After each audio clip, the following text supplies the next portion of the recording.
Hi everybody, welcome to Cynthia Yoshikawa Yoga.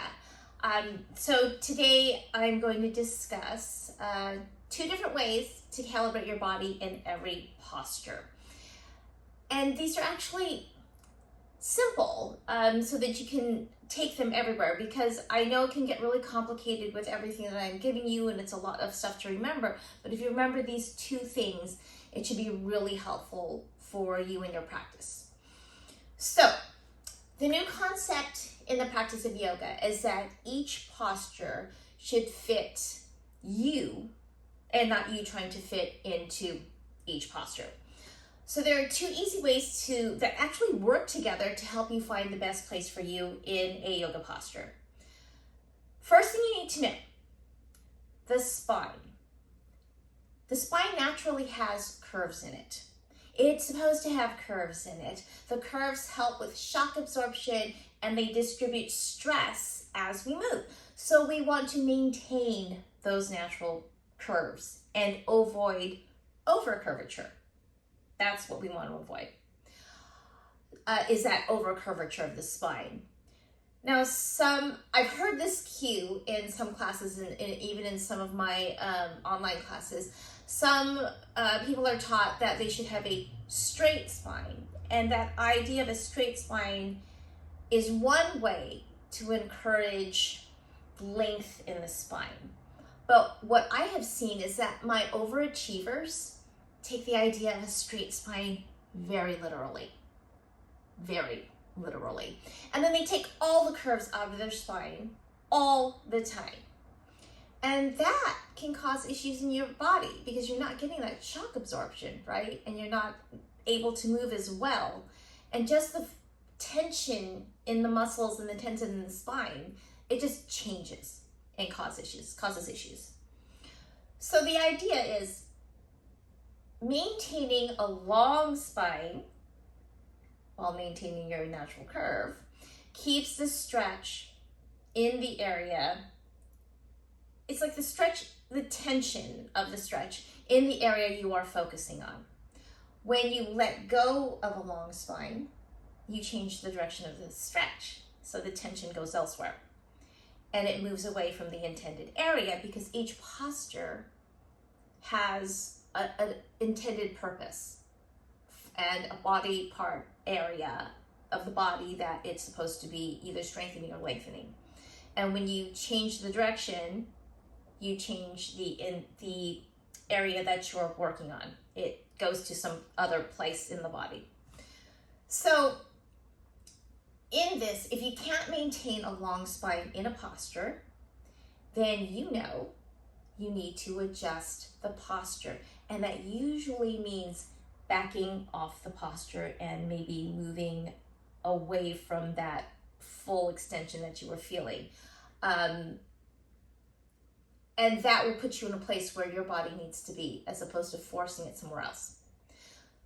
Another way that kind of goes hand in hand with the idea of long spine is that you should be able to take a nice full breath in every posture you practice, as if you weren't even in the posture, just if you were just regularly taking a long breath. And if you can't take a nice full breath, then you also know that you need to adjust the posture until you can find that spot where you can take a nice full breath. So two things that are easy to remember, really: long spine, full breath. If you can do both those things in a posture, then you're probably in a really, really good spot. So I'm going to demo that for you. And it's kind of an easy demo because I have to watch this in my body all the time, because I have like parts of my body that are built longer and differently. So let me reset. So what does a long spine look like? I'm going to show you with the natural curves. And then I'm going to show you what it looks like when there's an overcurvature in either direction. And I think I addressed this in, I think maybe my core video. I'm gonna have to look that up, and I'll attach that to this video. I mean, to the description box. But so long spine, I'm gonna turn sideways so you can see, means just I'm actually quite neutrally balanced in my spine.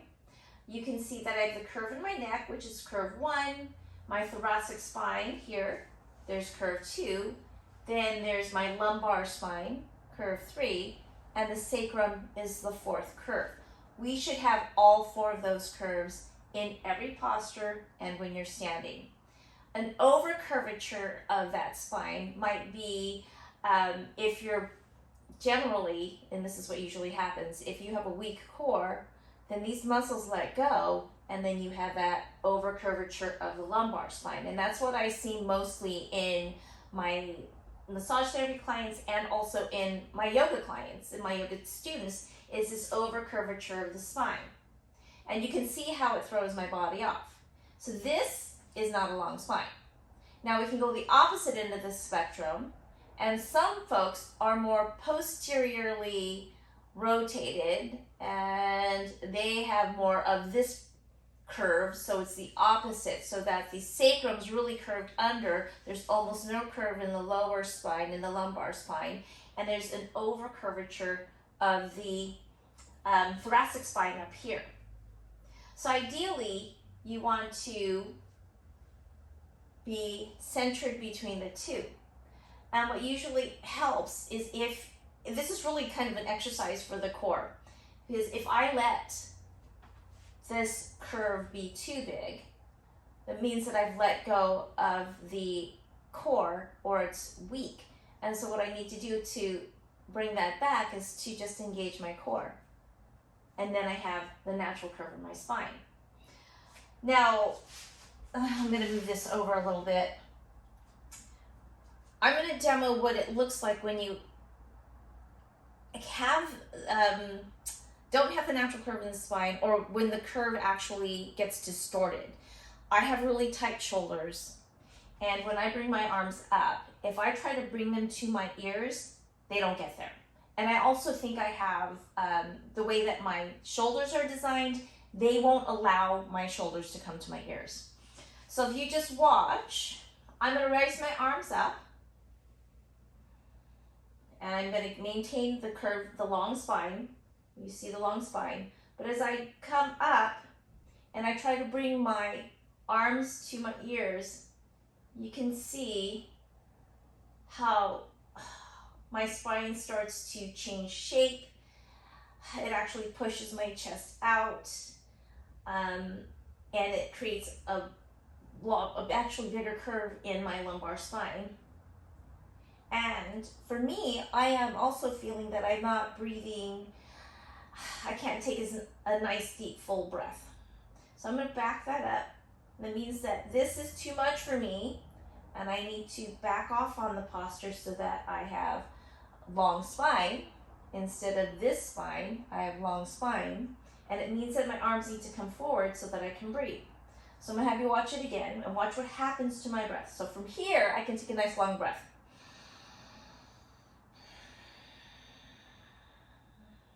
But as I bring my arms overhead where they shouldn't be, it creates more of a curve in my spine and actually compresses my lungs. And this actually is quite uncomfortable. So this tells me, since I can't take a long, nice full breath, and I feel a distortion in my back, and it's not a long spine anymore, that I need to back off this posture so I can find the spot where I can have a nice long spine and maintain a nice full breath. So another example of needing or wanting that long spine in your practice and that nice full breath often happens in postures where the student has a goal in mind, and this is a big one. So in seated forward fold, a lot of times people kind of trick themselves into thinking that they're super flexible when they're actually not. So they have the goal of touching their toes. So instead of maintaining a long spine, which looks like this, long spine, right, into the posture, this means that the stretch is where it should be, low back and hamstring. But for a lot of people, they want the goal of being able to touch their toes because they feel if they touch their toes, then they're flexible. Not true. So this is often what happens to students when they're trying to achieve this goal of flexibility, is they'll lean forward into the posture, and this is actually where they need to stop. But they'll keep going and they'll lose the long spine so that they can touch their toes. And in losing the long spine, then the stretch is gone from the low back and from the hamstrings where the posture is intended to lengthen for the sake of just trying to touch toes. Now in this case, once I bring my spine to a long spine, then I actually need to back off and I can't touch my toes. But in this space, I'm also now stretching where the stretch is going where it needs to be. The tension of the stretch is where it needs to be. So watch that again. This is nice long spine, right? And this is me trying to reach for toes and losing that long spine.